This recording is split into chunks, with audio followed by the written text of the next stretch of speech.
On February 10, 1942, Lieutenant Commander John Thach watched 6 Japanese Zeros diving toward his 4 Wildcats over Wake Island, knowing his pilots had maybe 90 seconds before they died. 37 years old, 214 flight hours in Wildcats, 0 kills against Zeros.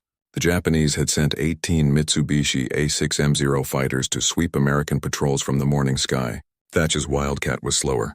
The Zero climbed faster, turned tighter, and could outmaneuver any American fighter at any altitude. Japanese pilots knew it. American pilots knew it. The math was simple and brutal. A Zero could outturn a Wildcat in 14 seconds. 14 seconds to get on your tail. 14 seconds to line up guns, 14 seconds to kill you.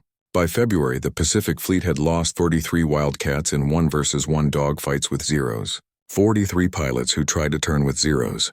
43 funerals. The pattern never changed. American pilot sees Zero. American pilot turns to engage. Zero outturns him. Zero shoots him down. Command kept sending the same orders. Avoid turning engagements. Run if possible. But running meant abandoning other pilots. Running meant letting Zero strafe your buddies while you fled. Thach commanded Fighting Squadron 3. 4 pilots, 4 Wildcats, 4 men who trusted him to keep them alive. But he had no answer for the Zero's turn radius. No answer for its climb rate. No answer except watch good men die. 3 days earlier, Thach had sat in his quarters at Naval Air Station San Diego staring at a pack of matches. His wife had sent them in a care package, 20 wooden matches in a thin cardboard box. He'd been thinking about the Zero problem for weeks. How do you beat an enemy who can outturn you? How do you survive when the enemy is faster, more agile, and flown by pilots with 2 years of combat experience? Thach picked up 2 matches, held them parallel, then he moved them in opposite directions, weaving them past each other. The matches crossed again, never separated, always supporting each other, and something clicked in his brain. What if 2 Wildcats didn't fight independently? What if they flew as a pair, weaving back and forth? If a Zero got on one Wildcat's tail, that Wildcat would turn toward his wingman. The wingman would turn toward him. They'd cross paths, and Zero, chasing the first Wildcat, would fly directly into the second Wildcat's guns. It was insane. It violated every fighter doctrine in the U.S. Navy manual. Fighters fought alone. Pairs stayed together for navigation. But when combat started, you split up and fought 1-versus-1. That was how air combat worked. That was how every pilot had been trained since 1918. But Thach couldn't stop seeing those matches weaving together. Couldn't stop thinking about 43 dead pilots. If you want to see if Thach's matchstick weave worked against Zeros, hit that like button right now and subscribe, because what happens next is insane. Back to Thach. He'd called his wingman, Lieutenant Edward O'Hare, into his quarters that night. Showed him the matches. Explained the weave. O'Hare stared at the matches for 30 seconds. Then he looked at Thach and asked one question. When do we test it? 4 days later, Thach was about to find out if his matchstick trick would save lives or get 4 pilots killed. The 6 Zeros were 200 wilded out and closing fast. His hand moved to the radio. Time to try something that had never been done in combat. Time to find out if 2 matches could beat 6 Zeros. Thach's voice cracked across the radio. Weave on my mark. His wingman, Lieutenant Junior Grade Edward Bassett, was 800 FT to his right. 2 more Wildcats, piloted by Ensigns Daniel Sheedy and Edgar Colson, flew another Zund FT beyond Bassett. 4 American fighters in a loose line. 6 diving from $11,000 an FT standard doctrine said, split up, turn independently, fight alone. But Thach keyed his radio and gave an order that had never been spoken in U.S. Navy combat. Bassett on me, weave pattern, execute.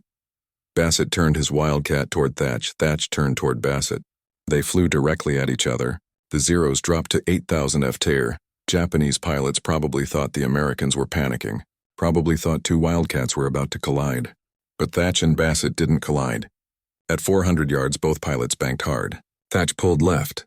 Bassett pulled right. They crossed paths with 200 feet separation. Then they kept turning, coming around to cross again. A figure 8 pattern, 2 aircraft weaving back and forth like those matches on Thach's desk. The lead Zero pilot picked Bassett, committed to the tail chase, close to 600 while lead standard Zero tactic. Get close. Use superior maneuverability. Hammer the target with 20mm cannon fire. The Zero pilot probably expected Bassett to try turning with him. Probably expected an easy kill, but Bassett didn't turn away from the Zero. He turned toward Thach. The Zero followed, lining up guns. 500 YD, 400 YD. The Zero pilot had Bassett centered in his gun sight 3 seconds from firing. Then Thach's Wildcat came screaming through the weave pattern from the opposite direction. The Zero pilot suddenly had a new problem. He was chasing Bassett, but Bassett was flying directly toward another Wildcat. And that Wildcat had guns pointed straight at him. Thach opened fire at 300 Wide-Dean 650 caliber machine guns, 70 rounds per second. The Zero pilot had one choice: break off the attack or fly into a wall of bullets. He broke off, pulled hard right, climbed. The other 5 Zeros scattered. For the first time in Pacific combat, Zeros were running from Wildcats. She and Coulson had watched the weave work. Now they tried it. She turned toward Coulson. Coulson turned toward Shay. 2 more Wildats weaving. Another Zero committed to Coulson's tail. Got to 400 yards. Then Shitty came through the weave and the Zero pilot flinched, pulled up, disengaged. The dogfight lasted 6 minutes. 6 Japanese Zeros versus 4 American Wildcats. Standard outcome should have been 4 dead Americans. But when the Zeros finally climbed away and headed northwest, all 4 Wildats were still flying. Thach checked his fuel, checked his wingman. Nobody hit, nobody killed. The weave had worked. Thach landed at Ford Island 40 minutes later. His hands were shaking, not from fear, from adrenaline. From the realization that maybe, just maybe, American pilots didn't have Toady every time they met Zeros. But Fighter Command wasn't convinced. Thach filed his combat report that afternoon, described the weave, explained how it worked, recommended immediate adoption across all fighter squadrons. The response came back 3 days later. Interesting tactic. Needs further testing. Not approved for widespread use. Thach stared at that response for a long time. 43 pilots dead in February, and Command wanted more testing. Meanwhile, the Japanese were planning something bigger, something that would test the weave against odds no fighter pilot had ever faced, because in 68 days, Thach would be flying over an island called Midway, and he'd be facing 50 Zeros with 8 Wildcats. Between February and June 1942, Thach trained Fighting Squadron 3 on the weave every single day. Morning flights, afternoon flights, night formations. When the moon was bright enough, his pilots flew the pattern until they could execute it blind. Turn toward your wingman, cross, turn back, cross again. Simple in theory, brutal in practice at 300 mph with Zeros shooting at you. The Navy still hadn't officially approved the tactic, but Thach didn't wait for approval. He taught it to every pilot who would listen, showed them the matches, drew diagrams on blackboards, explained the geometry. If a Zero commits to your tail, you turn into your wingman. The Zero has to choose: follow you into your wingman's guns or break off. Either way, you survive. Some pilots understood immediately. Others thought Thach was crazy. One squadron commander told him the weave violated basic fighter doctrine. You can't fly toward another aircraft in combat. You'll collide. You'll panic. You'll get both pilots killed. But Thach kept teaching because pilots kept dying. By May, the Pacific Fleet had lost 91 Wildcats in combat with Zeros, 91 funerals, 91 letters to families, and Fighter Command still issued the same orders. Avoid engagement when possible. Run if outnumbered. The orders might as well have said, give up and die. Then Naval Intelligence intercepted Japanese radio traffic. Code breakers at Station Hypo and Pearl Harbor decrypted the messages. The Japanese were planning a massive assault on Midway Island. 4 aircraft carriers, 270 aircraft, the largest carrier operation in Japanese naval history. The attack was scheduled for June 4, 1942.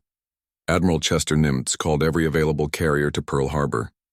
He had 3, Yorktown, Enterprise, and Hornet. The Japanese had 4, plus 2 years of combat experience, plus Zeros that could outfly anything America had. The math was nightmare fuel. American carriers were outnumbered. American pilots were outmatched. And Midway Island had a runway that Japanese bombers would turn into rubble in the first 30 minutes. Fighting Squadron 3 got deployment orders on May 26th. Report to USS Yorktown. Prepare for carrier operations. Thach read those orders and understood what they meant. His squadron would be flying combat air patrol over Yorktown when the Japanese attacked, protecting the carrier from bombers, fighting Zeros, maybe dying. He gathered his pilots that evening. 7 men, 7 Wildats, 7 lives depending on a trick with matches that the Navy still hadn't officially approved. Thach showed them the matches one more time, explained the weave one more time. Then he told them the truth. The Japanese are bringing 50 Zeros to Midway. Maybe more. We'll have 8 Wildcats. Maybe fewer if Enterprise or Hornet lose fighters before the battle. The only way we survive is the weave. The only way we protect Yorktown is the weave. The only way we win is the weave. One pilot asked the obvious question. What if it doesn't work? What if we weave and the zeros just shoot us anyway? Thach didn't have a good answer. He just showed them the matches again. Showed them how two matches weaving could cover each other, could protect each other, could survive together when surviving alone was impossible. Yorktown sailed from Pearl Harbor on May 30th. 4 days to Midway. 4 days to prepare for a battle that would decide the Pacific War. 4 days to pray that a matchstick trick would work when 50 zeros came screaming out of the sky. Because on June 4th at 0930 hours, Thach would look up and see something no American pilot had ever faced. A sky completely black with Japanese fighters. June 4th, 1942, 0930 hours. Thach was at 14,000 ft above Yorktown when the first Japanese strike wave appeared. 18 Aichi dive bombers escorted by 12 zeros. Not 50. Not the massive formation intelligence had predicted, but 12 zeros was still 3.1 odds against Thach's 4-plane section. The zeros came in high 15,000 ft standard Japanese doctrine. Establish altitude advantage. Dive on American fighters. Use speed and maneuverability to dominate the fight. Thach counted the enemy aircraft. Counted his own. 4 Wildcats, 12 zeros. His hand keyed the radio. Weave pattern. Execute on my mark. His wingman, Lieutenant Junior Grade Edward Bassett, was 600 ft to his right. 2 more Wildcats behind them. The zeros dove. Thach watched them commit. Watched them pick targets. 3 zeros broke toward Thach. 4 went after Bassett. The others continued toward Yorktown. Thach gave the order. Mark, execute. He turned hard toward Bassett. Bassett turned toward him. They crossed paths at 12,000 IFT. The 3 zeros chasing FK suddenly had a problem.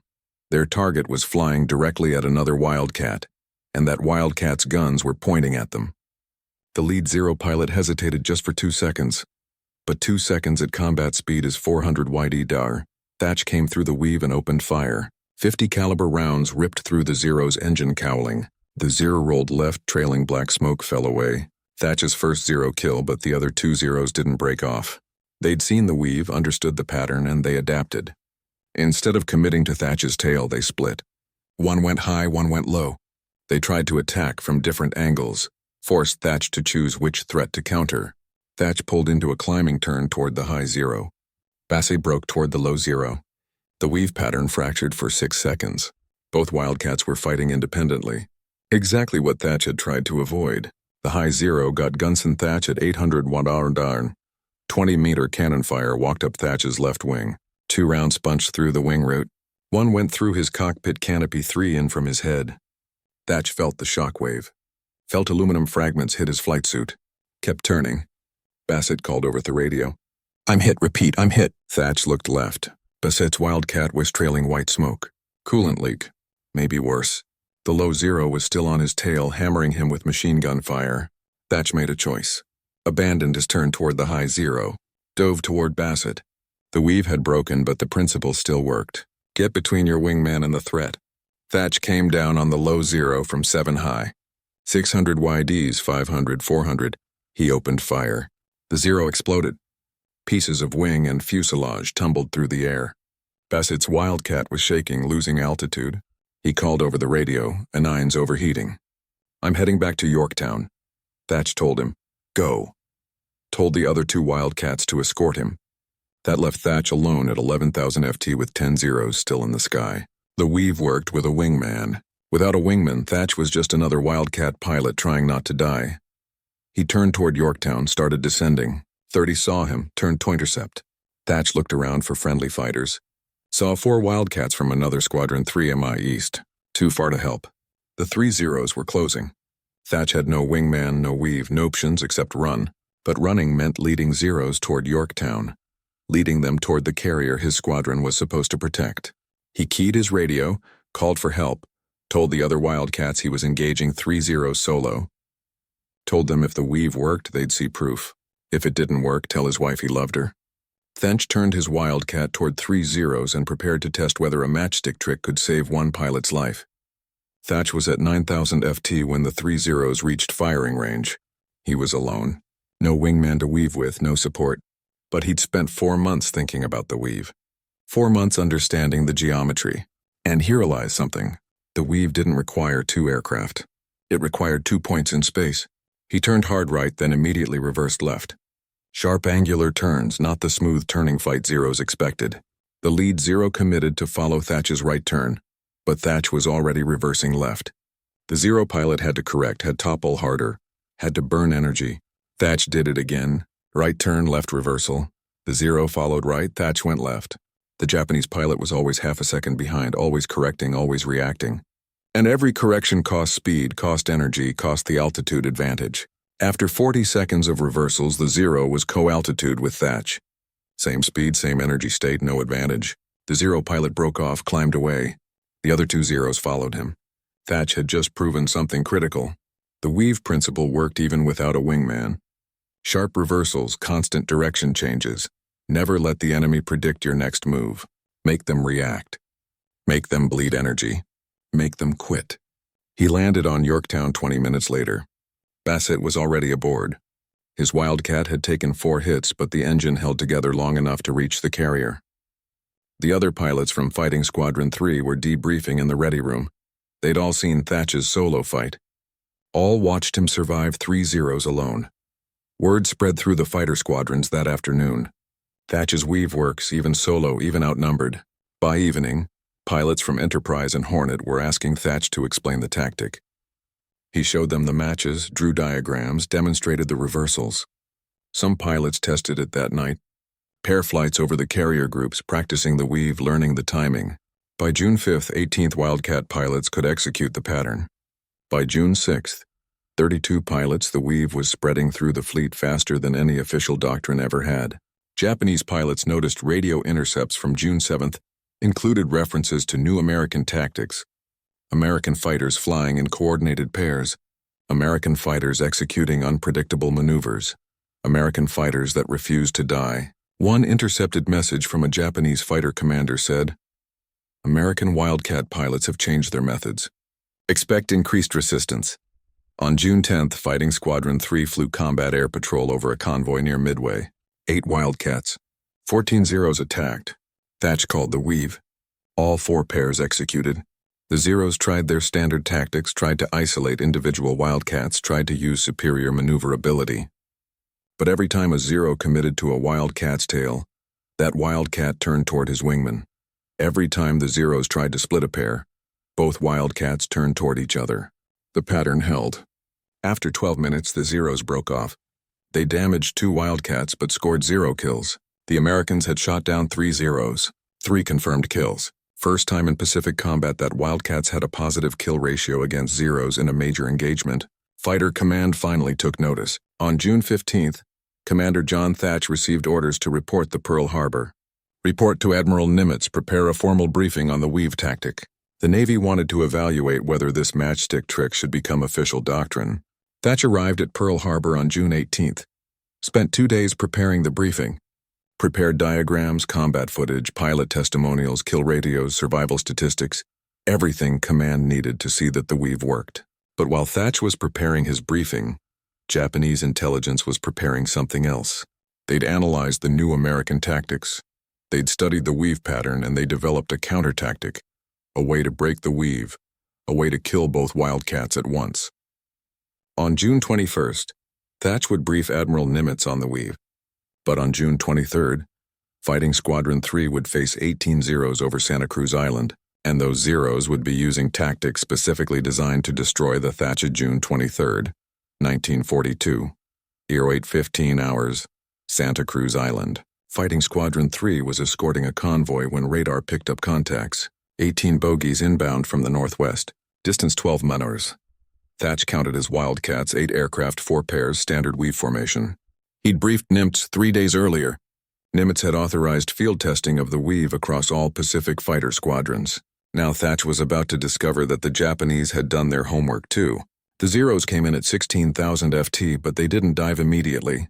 They circled, waited. Thach watched them orbit at altitude for 90 seconds. Strange behavior. Zeros always attacked immediately. Always used altitude advantage fast before Americans could climb. But these Zeros were waiting for something. Then Thach understood. The Zeros were coordinating. 6 Zeros broke left. 6 broke right. 6 stayed high. 3 groups, 3 angles of attack. They'd seen the Weave. They knew 2 Wildcats could protect each other from one direction. but 3 directions simultaneously. That was different. The attack came at 0817, 6 due from high. 6 came in from the left flank. 6 from the right. Thach called the weave, but his pilots hesitated. Which threat do you counter when threats are coming from 3 directions? Lieutenant Bassett chose the high zeros, turned into them, but that exposed his right flank to the right side group. Insanity turned to cover Bassett's right, but that broke the weave pattern with his own wingmen. Suddenly, all 4 pairs were fragmented. 8 wildcats fighting independently. Exactly what the Japanese wanted. Thach saw it happening, saw the weave collapsing. Keats radio. Reform pairs lock onto your wingmen. Execute standard weave. Ignore the other groups. His bullets hurt him. Bassett turned hard toward his wingman, found him locked in. They executed the weave even with zeros attacking from multiple directions. The high zeros dove. Bassett turned toward his wingman. The zeros followed, flew into his wingman's guns. 2 zeros exploded. The others pulled up. The left group tried next. Came in at 14,000 F-10 Thach and his wingman executed the weave. 1 zero committed, flew through the crossing pattern. Took 50 caliber rounds through the cockpit. Fell away smoking. The right group attacked Shetty's pair. Same result. Weave held. 0 crashed. After 8 minutes, the Japanese had lost 5 zeros. The Americans had lost 0 Wildats. The coordinated 3-direction attack had failed. The zeros climbed away. But Thach knew something critical had just happened. The Japanese had adapted. They'd studied the weave. They developed counter-tactics. The fact that the counter-tactics failed didn't matter. What mattered was Japanese command was taking the weave seriously, taking it seriously enough to train pilots specifically to defeat it. That evening, Thach filed a combat report, described the 3-direction attack, described how the weave held, even under coordinated assault, recommended immediate widespread adoption. No more testing, no more evaluation. The weave worked against standard tactics. It worked against adapted tactics. It worked. Period. The report reached Admiral Nimitz on June 25th. Nimitz forwarded it to Admiral King, Commander-in-Chief of the U.S. Fleet. King read it. Read the kill ratios, read the survival statistics. 0 American losses, 5 Japanese losses, 8 Wildcats versus 18 zeros. On June 29th, Admiral King issued Fleet Order 41-1942. All fighter squadrons in the Pacific Fleet would immediately adopt the Thach Weave as standard combat doctrine. Mandatory training for all pilots.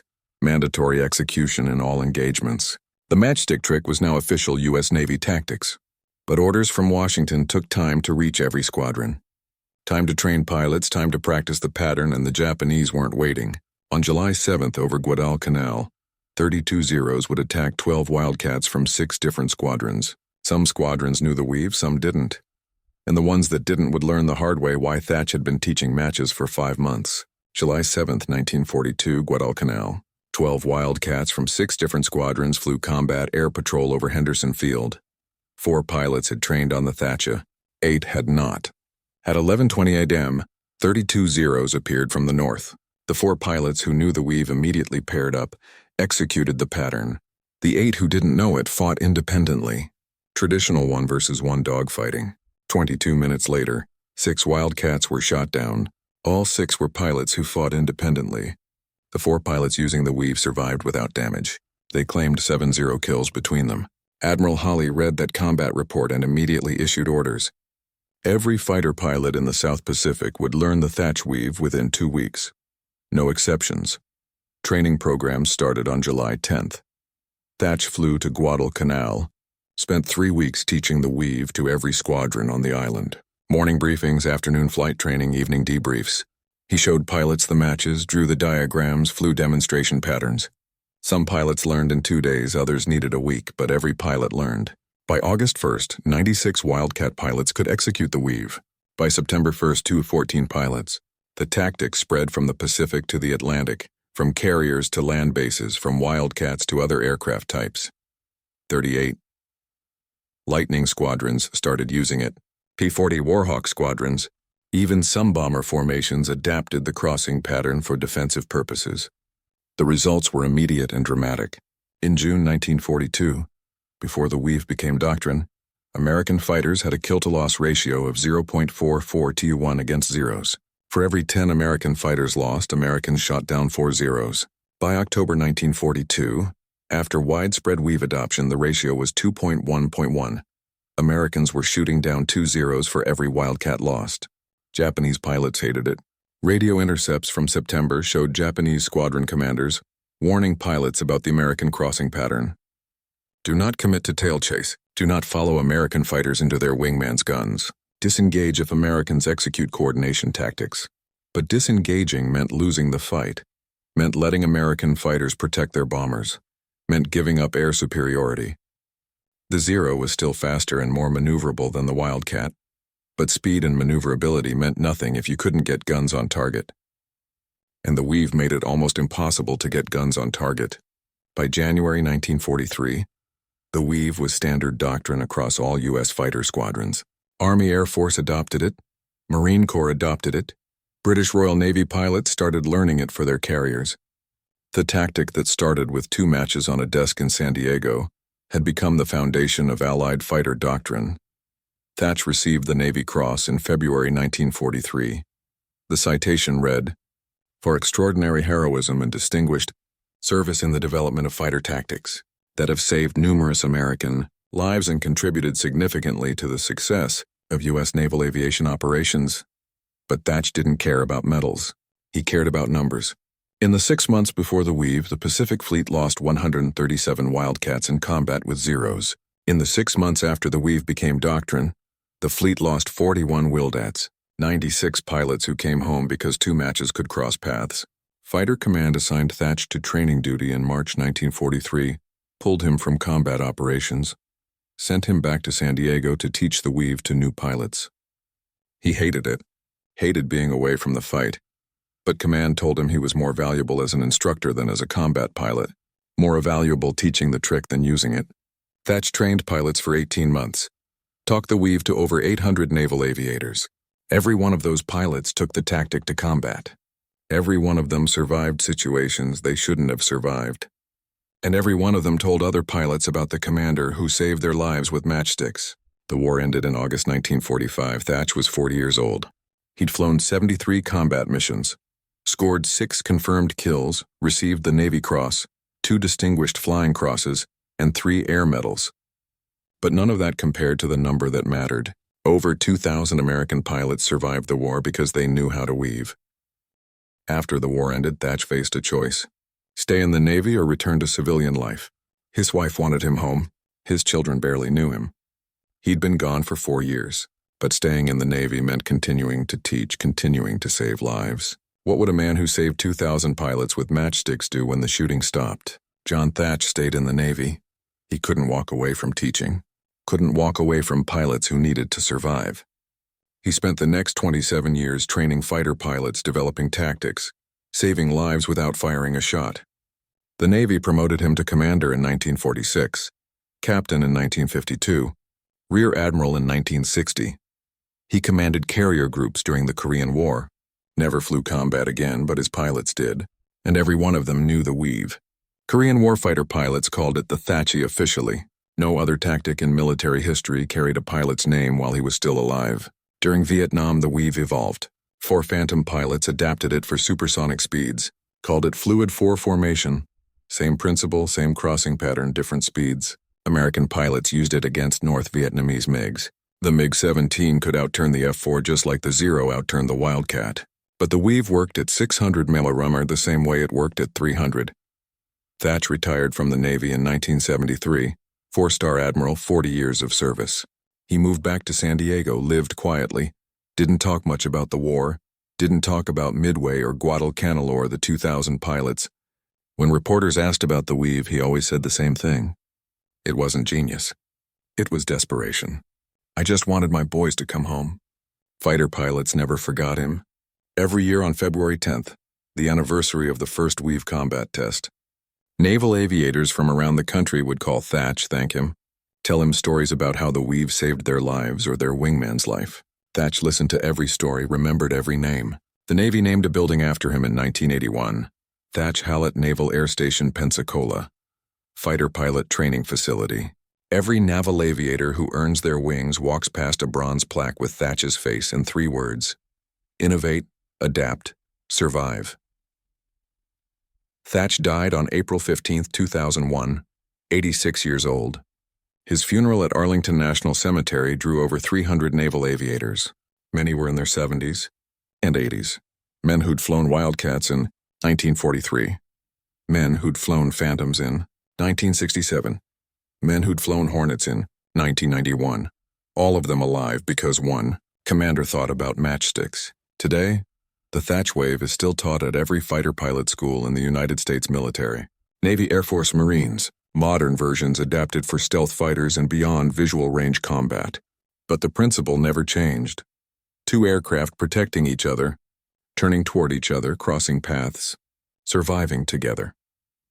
The National Naval Aviation Museum in Pensacola has Thach's original pack of matches preserved in a glass case next to a model F-4F Wildcat. The label says Lieutenant Commander John Thach used these matches to develop the tactical innovation that saved over 2,000 American pilots during World War II. School groups walk past that case every day. Most don't stop, but fighter pilots always stop. They look at those matches. They understand. If this story moved you the way it moved us, do me a favor. Hit that like button. Every single like tells YouTube to show this story to more people. Hit subscribe and turn on notifications. We're rescuing forgotten stories from dusty archives every week. Stories about pilots and commanders who saved lives with matchsticks and courage. Real people, real heroism. Drop a comment right now and tell us where you're watching from. Are you watching from Texas, Germany, Australia, Japan? Our community stretches across the entire world. You're not just a viewer. You're part of keeping these memories alive. Tell us your location. Tell us if someone in your family served. Just let us know you're here. Thank you for watching, and thank you for making sure John Thach doesn't disappear into silence. These men deserve to be remembered, and you're helping make that